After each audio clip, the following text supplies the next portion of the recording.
سلام دوستان عزیز، در این ویدیو با من همراه باشید تا جمله سازی در زبان انگلیسی رو با هم یاد بگیریم. برای یادگیری جمله سازی ابتدا باید اجزای جمله رو بلد باشیم که یکی از اجزای جمله فاعله که به معنای انجام دهنده کاره. چه کسی یا چه چیزی که کار رو انجام بده ما به اون میگیم فاعل. حالا بریم که فاعل های زبان انگلیسی رو بشناسیم.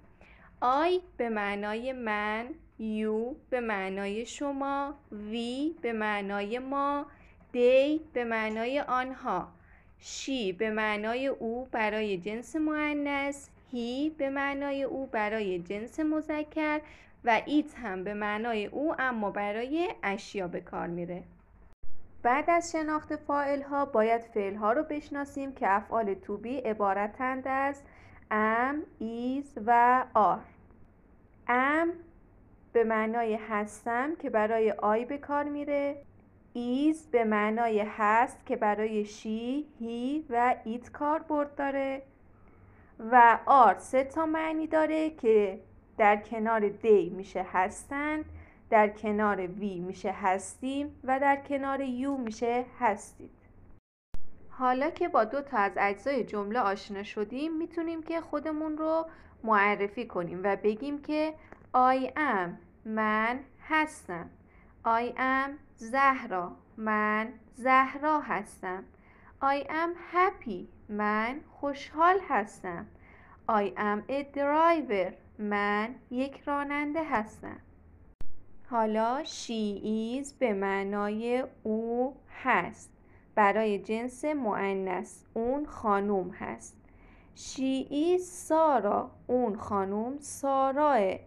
She is a housewife اون یک خانوم خونه داره. She is angry اون خانوم عصبانیه.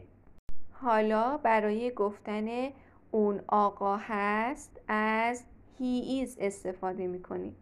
He is علی اون علیه. He is a worker اون آقا یک کارگره.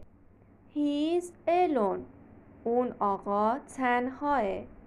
You are به معنای شما هستی. You are doctor شما دکتر هستید. You are very nice شما خیلی زیبا هستید. You are my friends شما دوستان من هستید.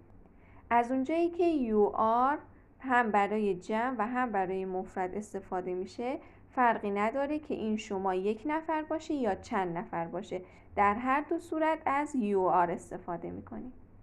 حالا برای گفتن ما هستیم از جمله we are استفاده میکنیم.